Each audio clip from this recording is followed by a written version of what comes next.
ये revision test है। इसमें अभी हमारे आरोह का भाग 1 का प्रेमचंद का नमक का दरोगा पाठ आएगा। कृष्णा सोबती का मियां नसरुद्दीन, कबीर दास का जो हम तो एक एक करी जाना और संतो देखत जग बोराना, मीराबाई का मेरे तो गिरधर गोपाल और पग घुंघरू बांध मीरा नाची। ये आपका आरोह से आएगा। इसके बाद में आपकी हिंदी की जो वितान है, इसमें आपका वितान सभी के पास में है कि नहीं है पता नहीं है, इसका तो मैंने लिखवा दिया है सब कुछ, है ना, क्वेश्चन आंसर नोट्स समझा दिया था। तो ये आप हिंदी के वितान में पाठ 1 भारतीय गायिकाओं में बेजोड़ लता मंगेशकर, इसके लेखक हैं कुमार गंधर्व। आपका ये पाठ रहेगा। और इसके बाद आपकी पुस्तक है अभिव्यक्ति और माध्यम। ये आपकी एक और पुस्तक है हिंदी की, अभिव्यक्ति और माध्यम। इसमें का आपको पाठ 1, 2, 9 और 10 इतने आने हैं। तो आपका पहला पाठ इसमें का है अभिव्यक्ति और माध्यम में, यह है जनसंचार के माध्यम।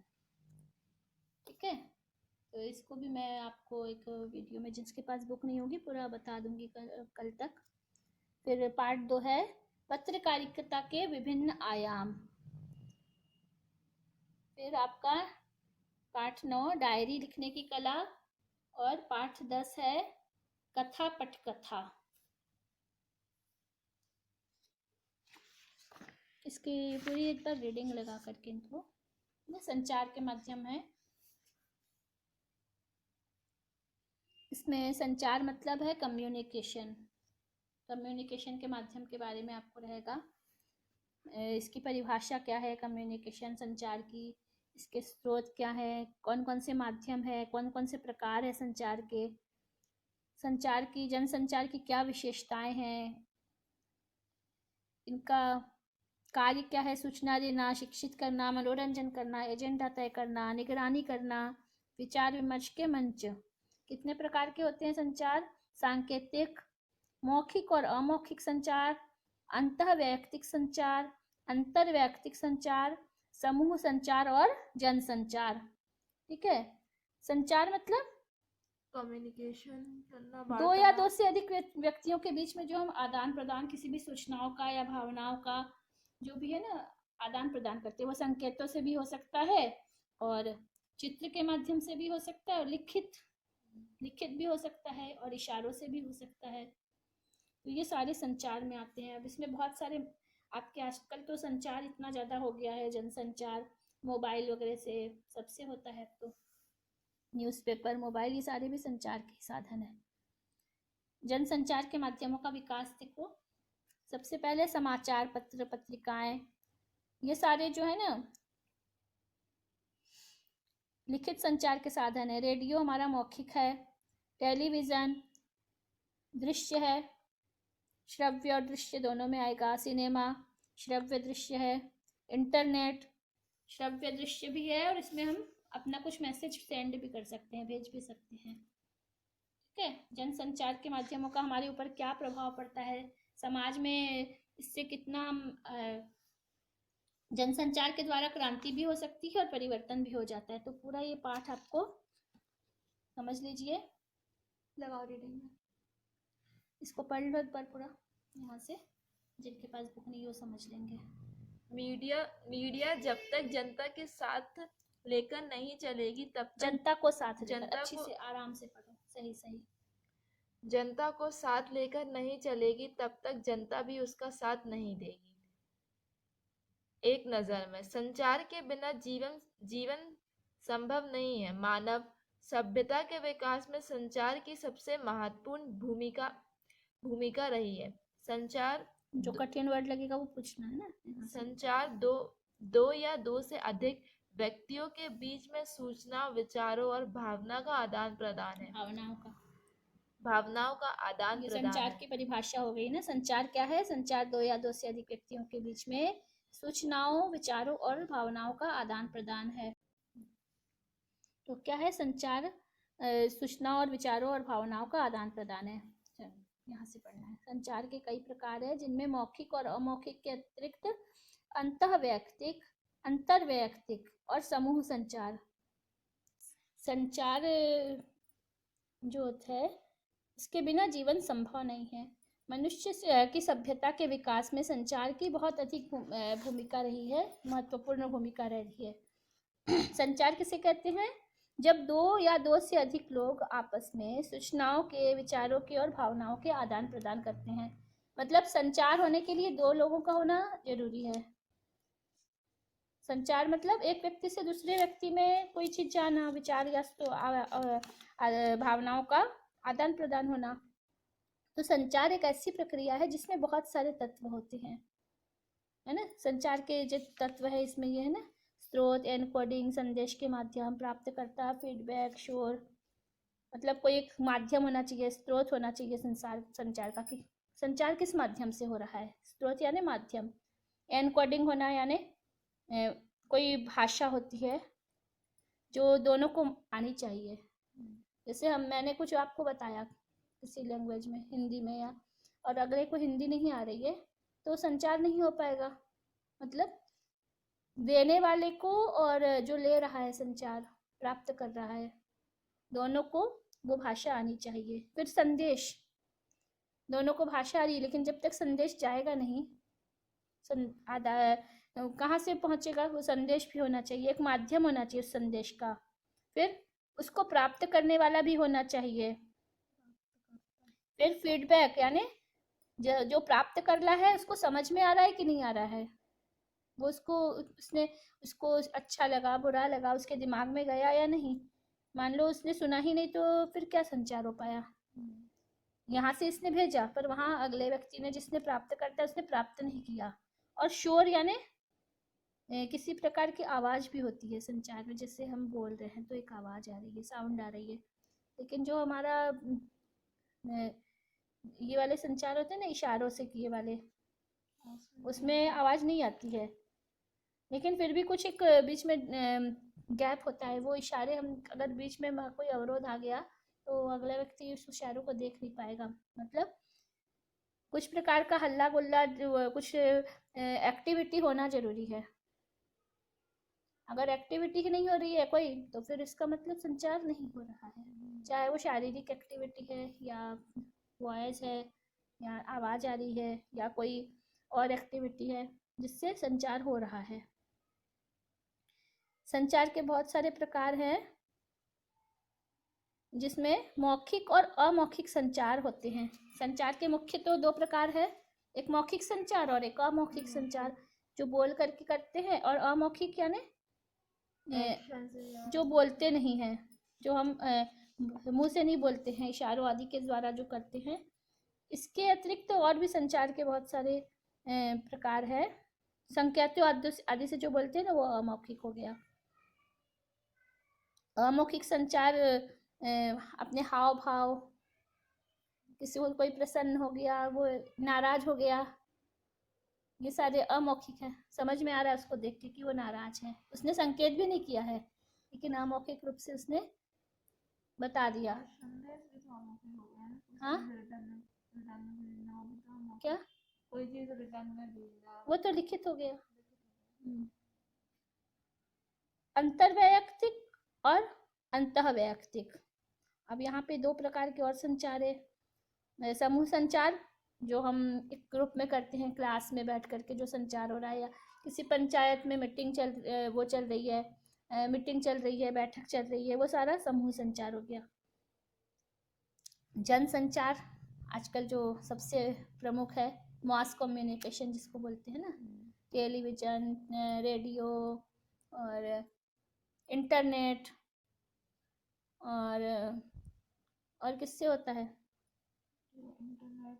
अखबार के द्वारा, है ना, फिल्मों के द्वारा भी होता है, जिसमें कि एक छोटे से जो संचार के माध्यम, जो हम बातें बता रहे हैं, वो किसी यांत्रिक माध्यम से या किसी अन्य माध्यम से, ऑनलाइन या किसी तकनीकी माध्यम से बहुत बड़े समूह को, छोटे समूह में नहीं होता, वो बहुत बड़े विशाल समूह में विशाल समूह में विशाल बहुत अनलिमिटेड लोगों को जो प्रेषित हो सकता है, जिसका जो ग्रुप नहीं होता वो कहीं भी किसी भी देश में भी भेज सकते हैं ना, वो है जनसंचार। और अंतः वैयक्तिक और अंतर वैयक्तिक में एक अंतर समझ लो। अंतः मतलब अंदर का, हम अपने खुद के अंदर में जो संचार कर रहे हैं होता है संचार। वो हम अपने अंदर जो विचार कर रहे हैं, बैठे बैठे कुछ सोच रहे हैं, कोई प्लानिंग बना रहे हैं किसी काम के लिए, है ना, विचार विमर्श कर रहे हैं, पूजा कर रहे हैं बैठे बैठे, कोई सुन नहीं रहा है, हम अकेले बैठ करके पूजा कर रहे हैं, ध्यान कर रहे हैं, है ना, जब तक कर रहे हैं। संचार तो हो रहा है पर वो उसको ग्रहण करने वाला हमारे अतिरिक्त तो कोई नहीं, हम खुद ही सुन रहे हैं और खुद ही ग्रहण कर रहे हैं, खुद ही बोल रहे हैं और खुद ही उसको ले भी रहे हैं। मतलब प्राप्तकर्ता और जो संचार का प्रेषण करने वाला है, दोनों एक ही व्यक्ति है। तो अंतः वैयक्तिक, ये अंतः वैयक्तिक हो गया। और अंतर वैयक्तिक, दो लोग आपस में जो बात कर रहे हैं तुरंत, है ना, दो व्यक्ति आपस में बात कर रहे हैं और दोनों को तुरंत फीडबैक भी मिल रहा है, शोर भी हो रहा है, माध्यम भी है, स्रोत भी है ना। और तुरंत फीडबैक जो है, जैसे जनसंचार में फीडबैक तत्काल नहीं मिलता है, बाद में मिलता है, लेकिन अंतर वैयक्तिक में तत्काल फीडबैक मिल जाता है। ठीक है, समूह संचार में भी फीडबैक मिल सकता है तुरंत, कि क्लास में बैठे हैं, बताओ कैसा क्या, सामने क्योंकि सारे दिख रहे हैं।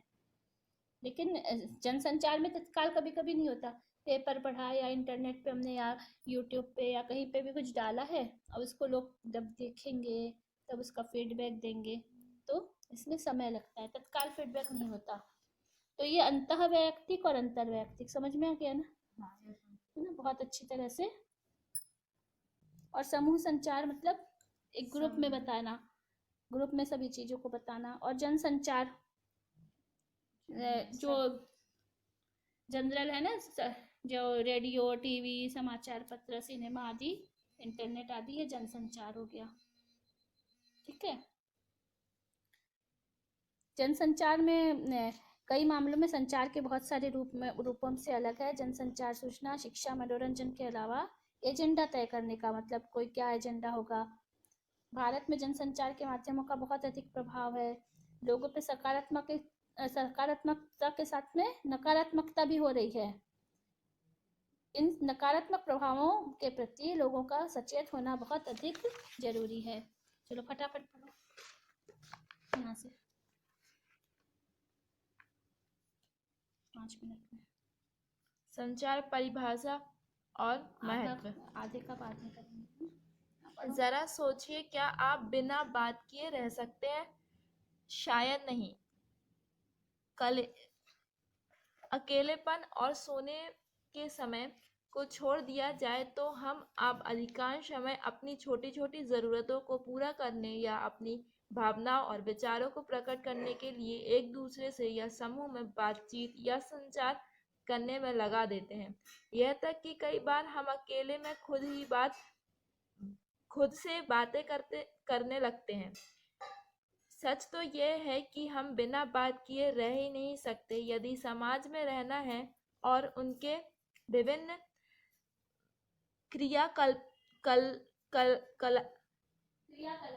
क्रियाकलापों में हिस्सा लेना है तो क्रियाकलाप में हिस्सा लेना है तो यह बिना बातचीत या संचार के संभव नहीं है। संचार यानी संदेशों का आदान प्रदान।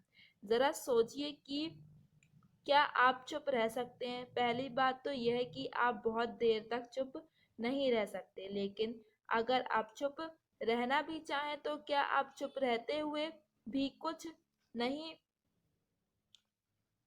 कह नहीं रहे होते? जैसे अगर आप घर या स्कूल में चुप बैठे हैं तो आप कुछ कह रहे तो भी आप कुछ कह रहे होते हैं। हो सकता है आप नाराज हो या फिर उदास हो या फिर कुछ सोच रहे हो। आपका कोई दोस्त आपको चुप बैठा देख पूछ सकता है कि क्या आप किसी से नाराज हो, किसी बात पर उदास हैं। इसका अर्थ यह हुआ कि जैसे आप कुछ कहकर संचार कर रहे होते हैं, उसी तरह चुप न रहकर भी संचार कर रहे होते हैं। आप चाहें या ना चाहें, आप अपने दैनिक जीवन में हम संचार किए बिना नहीं रह सकते। वास्तव में संचार जीवन की निशानी है। मनुष्य जब तक जीवित है वह संचार करता रहता है। यहाँ तक कि एक बच्चा भी संचार के बिना नहीं रह सकता। वह रोकर या चिल्लाकर अपनी माँ का ध्यान अपनी ओर खींचता है। एक तरह से संचार खत्म होने का अर्थ है मृत्यु। वैसे तो प्रकृति में सभी जीव संचार करते हैं, लेकिन मनुष्य की संचार करने की क्षमता और कौशल्य सबसे बेहतर है। अक्सर यह कहा जाता है कि मनुष्य एक सामाजिक प्राणी है और उसे सामाजिक प्राणी के रूप में विकसित करने में उसकी संचार क्षमता की सबसे बड़ी भूमिका है। परिवार और समाज में एक व्यक्ति के रूप में हम अन्य लोगों से संचार के जरिए ही संबंध स्थापित करते हैं और रोजमर्रा की जरूरत पूरी करते हैं। संचार से ही हम एक दूसरे से जुड़ते हैं। गौर से देखिए तो सभ्यता के संचार, देखो संचार जब होता है तो हम लोग कनेक्ट होते हैं। अगर कहीं है ना कि ये क्षेत्र संचार से कट गया, भूकंप या किसी कारण से, तो कम्युनिकेशन जो गैप हो जाता है, कम्युनिकेशन गैप वही कहलाता है संचार का अंतर, विचारों का अंतर। ठीक है। अब ये है ना कि जैसे किसी से कोई नाराज हो गया, उदास हो गया, तो वो बैठा है चुपचाप, मतलब समझ जाएगा आदमी, उसको बोलने की जरूरत नहीं कि गुस्सा है, हमसे बात नहीं कर रहा है, कुछ ना कुछ बात है। तो ये भी संचार ही हुआ ना, अमौखिक संचार हुआ। अमौखिक संचार, हाँ। है ना। या फिर किसी चीज को देख के हम बहुत खुश हो रहे हैं, रास्ते में दोस्त जा रहे दो और मिल गए अचानक से, तो हाथ हिला दिया, दूर है बहुत, कुछ इशारा नहीं किया, लेकिन हेलो हाय सब कुछ हो गई, किसी को पता भी नहीं है ना। और इसी तरह से क्लास में बैठे बच्चे नकल करते हैं तो टीचर को पता चल जाता है ना। हाँ। वो बोलते हैं, बताते हैं नहीं, केवल उनके हरकतों से, उनके हाव भाव से पता चल जाता है। तो हमारा जो फेस रीडिंग है, जो हमारे हाव भाव है, ये भी संचार हो जाता है। ये भी संचार करने में सहायक है। अमौखिक है, बोलते नहीं है, लेकिन हमारे चेहरे के जो भाव है ना, ये संचार करते हैं, सामने वाला उससे जान सकता है। ठीक है। और गौर से देखिए तो सभ्यता के विकास की जो कहानी है, वह संचार के साधनों के विकास और संचार के साधनों के विकास की ही कहानी है। जो संचार के साधन धीरे धीरे जो बढ़ते जा रहे हैं, सभ्यता बढ़ती जा रही है, अब इंटरनेट आ गया है। संचार का साधन जो है, पहले क्या था, चित्रों से होता था, जो आदिवासियों, फिर उस समय कबूतर और संदेश, इससे कबूतरों के माध्यम से या घोड़ों के द्वारा अश्वारोहियों से भेजे जाते थे एक दूसरे। बाद में छपाई हुई, छपाई के बाद में न्यूज़पेपर, समाचार पत्र आए, रेडियो, टीवी, धीरे धीरे संचार के साधन क्रमशः आगे आगे बढ़ते गए। संचार की क्रांति हुई धीरे धीरे। बाद में टेलीफोन आया, इंटरनेट आया, समाचार पत्र पहले आ गया था ना, रेडियो आया, टीवी आई, सिनेमा आए, फिर इंटरनेट भी आ गया।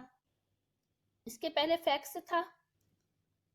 अब फैक्स अभी आपको पता ही नहीं है ना। नहीं, फैक्स से हम, जैसे अभी हम मेल भेजते हैं ना, पहले फैक्स से भेजा जाता था। ठीक है। तो उसके पहले टेलीग्राम था, फिर फैक्स आया। अब तो इंटरनेट से होता है, तो अब फैक्स भी नहीं होता है। ठीक है। तो ये आदान प्रदान जो धीरे धीरे बढ़ता जा रहा है, संचार माध्यमों का विकास हो रहा है। तो अब हम यहाँ से बहुत दूर तक के भी लोगों से बात कर सकते हैं, मतलब भौगोलिक दूरियां कम हो गई हैं, और सांस्कृतिक मानसिक रूप से भी हम सब कुछ जानते हैं, बहुत दूर दूर के। अब तो इतने से पूरे विश्व में कहीं भी कोई छोटी सी भी घटना है तो आजकल सबको समझ में आ जाती है, इंटरनेट के माध्यम से तुरंत पता चल जाता है। तो अब पूरी दुनिया ही एक छोटा सा गांव बन गई है जैसे लगता है। ठीक है। दुनिया के किसी भी कोने में कोई भी घटना हो, जनसंचार माध्यम के जरिए कुछ ही मिनटों में हमें खबर मिल जाती है। मतलब जनसंचार मतलब जो बहुत सारे लोगों के बीच में संचार होता है इंटरनेट आदि के माध्यम से। तो दुनिया के किसी भी कोने में मिनटों में पहुंच जाता है, क्योंकि उसमें किसी तकनीकी माध्यम का इस्तेमाल किया जाता है। ठीक है। और जब हम किसी तकनीकी माध्यम का या किसी यांत्रिक माध्यम का इस्तेमाल कर रहे हैं, टीवी का, रेडियो का, इंटरनेट का, तो उसके द्वारा न्यूज़ सभी लोग देख लेते हैं, बहुत दूर दूर तक वो न्यूज़ तुरंत पहुंच जाती है।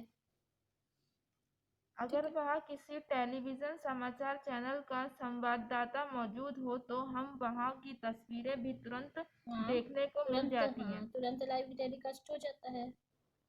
याद कीजिए 11 सितंबर 2001 को अमेरिका में वर्ल्ड ट्रेड सेंटर पर आतंकवादी हमले को पूरी दुनिया ने अपनी आंखों के सामने घटते देखा। इसी इसी तरह आज टेलीविजन के पर्दे पर हम दुनिया भर के अलग अलग क्षेत्रों में घट रही घटनाओं को अलग अलग क्षेत्रों में घट रही घटनाओं को सीधे प्रसारण के जरिए ठीक उसी समय पर देख सकते हैं। आप क्रिकेट मतलब जैसे ही हम कुछ भी घटती है और वहाँ कोई संवाददाता है, न्यूज़ का रिपोर्टर, तो तुरंत उसको रिपोर्टिंग करके और तुरंत वीडियो, या नहीं भी है तो वहाँ जो भी व्यक्ति है वीडियो बना के तुरंत ही सारी जगह भेज देता है इंटरनेट के माध्यम से। तो बहुत सारे लोगों को तुरंत लाइव प्रसारण भी हो जाता है। आप क्रिकेट मैच देखने स्टेडियम भले ही ना जाएं, लेकिन आप घर बैठे उस मैच का सीधा प्रसारण लाइव देख सकते हैं, लाइव टेलीकास्ट देख सकते हैं। ठीक है। तो यही है जनसंचार। जनसंचार क्या है बताओ? जब हम किसी तकनीकी या यांत्रिक माध्यम से बहुत बड़े विशाल वर्ग में कोई भी संचार करते हैं, कोई भी न्यूज़ या कोई भी बात अपनी रखते हैं, तो वो बहुत बड़े वर्ग तक पहुंच जाती है। इसको बोलते हैं जनसंचार, मतलब मॉस कम्युनिकेशन। जो आजकल मॉस कम्युनिकेशन का आजकल अलग से कोर्स भी हो रहा है, एक सब्जेक्ट भी है। ठीक है। तो अखबार है, टीवी है, रेडियो है, इंटरनेट है, ये जनसंचार के एक बहुत अच्छे उदाहरण है। सच पूछिए तो आज संचार और जनसंचार के माध्यम में हमारी अनिवार्य आवश्यकता बन गए हैं। हमारे रोजमर्रा के जीवन में उनकी बहुत अहम भूमिका हो गई है। उनके बिना हम आज आधुनिक जीवन की कल्पना भी नहीं कर सकते। वे हमारे लिए न सिर्फ सूचना के माध्यम हैं, बल्कि वे हम जागरूक बनाने और हमारा मनोरंजन करने में भी अग्रणी भूमिका निभा रहे हैं। लेकिन हम जनसंचार माध्यम की आकर्षक और रोचक दुनिया के बारे में और चर्चा करें, उससे पहले यह जरूरी है कि संचार और उसकी प्रक्रिया को बारीकी से समझ जाएं, क्योंकि जनसंचार संचार का एक ही रूप है। जनसंचार और संचार दोनों एक ही है। संचार का एक माध्यम है, एक रूप है जनसंचार। ठीक है। अब संचार क्या है? क्या है संचार? संचार की उत्पत्ति चर धातु से हुई है, जिसका मतलब है चरना, एक स्थान से दूसरे स्थान पर जाना। विज्ञान में जिस प्रकार से ताप संचार बढ़ाए गर्मी का एक बिंदु दूसरे बिंदु तक जाता है, इसी तरह से टेलीफोन के तार या बेतार के तार के जरिए हम मौखिक या लिखित संदेश को एक दूसरे से दूसरी जगह भेजते हैं, उसको भी संचार ही कहा जाता है। लेकिन अब बेतार का तार नहीं होता, अब तो टेलीफोन भी बहुत कम हो गया, अब तो लोग मोबाइल फोन का इस्तेमाल करते हैं। लेकिन जहाँ हम संचार बोलते हैं, जो आपस में दो लोग सूचनाएं या विचारें या भावनाओं का जो आदान प्रदान करते हैं, वो भी संचार है। मशहूर संचार शास्त्री विल्बर श्रैम के अनुसार संचार क्या है? अनुभवों की साझेदारी। ठीक है। विल्बर श्रैम ने बोला है संचार अनुभवों की साझेदारी है। ठीक है। ये भी आपका एक इम्पोर्टेंट है, तो ध्यान रखना, ऐसे प्रश्न आ सकते हैं। एक दूसरे से संचार करते हुए हम क्या करते हैं, एक दूसरे से अनुभवों को बांटते हैं। केवल दो व्यक्तियों के बीच में ही संचार नहीं होता, असीमित है संचार, किसी के कितने भी लाखों हजारों लाखों लोगों के बीच में हो सकता है संचार एक साथ। जब टीवी से कोई संचार जाता है कितने लाखों लोग उसको देखते हैं ना। Voice is not Audible.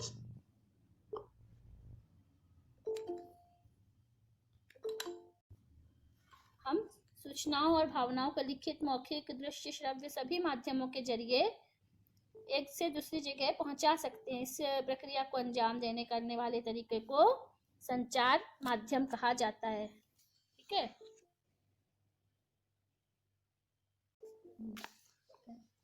इस तरह से हमने देखा कि संचार एक घटना या एक नहीं है, एक प्रक्रिया है, एक ऐसी जीवंत प्रक्रिया जिसमें सूचना देने वाले और पाने वाले की सक्रिय सहभागिता जरूरी है।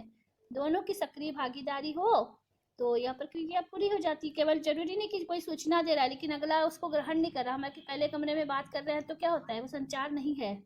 ठीक है, संचार के लिए अगर कोई अनिच्छुक है, हम आपसे बात कर रहे हैं लेकिन आप उसको सुन नहीं रहे हो, तो वो संचार नहीं कहलाया। संचार के लिए कम से कम दो लोगों का होना आवश्यक होता है। ठीक है, इस प्रकार से संचार इंटरएक्टिव, अंतरक्रियात्मक होता है। ठीक है, तो अब हम संचार के तत्व कल पढ़ेंगे अगले वीडियो में। ठीक है, यस मैम।